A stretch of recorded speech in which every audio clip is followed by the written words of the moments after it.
नमस्कार दर्शक बंधु मु शिव प्रसाद टेच इन ओडिया चैनल को आपण मानक स्वागत।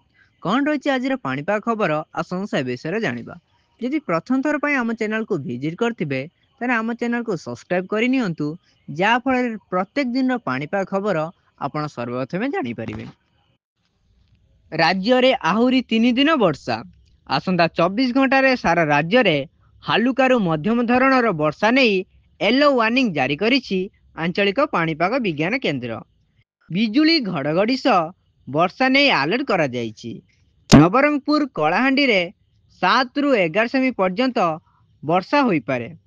आसंता 24 घंटा रे सेही भली उत्तर उपकूल ओडिशा रे वर्षा देखिबाकू मिलिबो।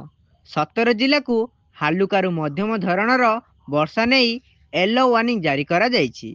सेही भली काली 15 जिला को हालुकारु मध्यम धरणर वर्षा नहीं येलो वार्निंग जारी करा जाइछि। अन्यपक्षे आईएमडी डीजी मृत्युंजय महापात्र कहवा अनुसार बंगोपसागर किंबा आरब सागर रे बात्या सृष्टि हेबा नहीं आशंका रही।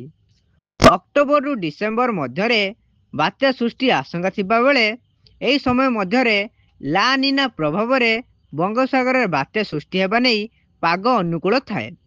बात्यार तीव्रता बढ़ाइबार सहायक होइथाए। तेबे आसंता 15 दिन मध्यरे बंगोपसागर बात्या सृष्टि हेबार आशंका नहीं।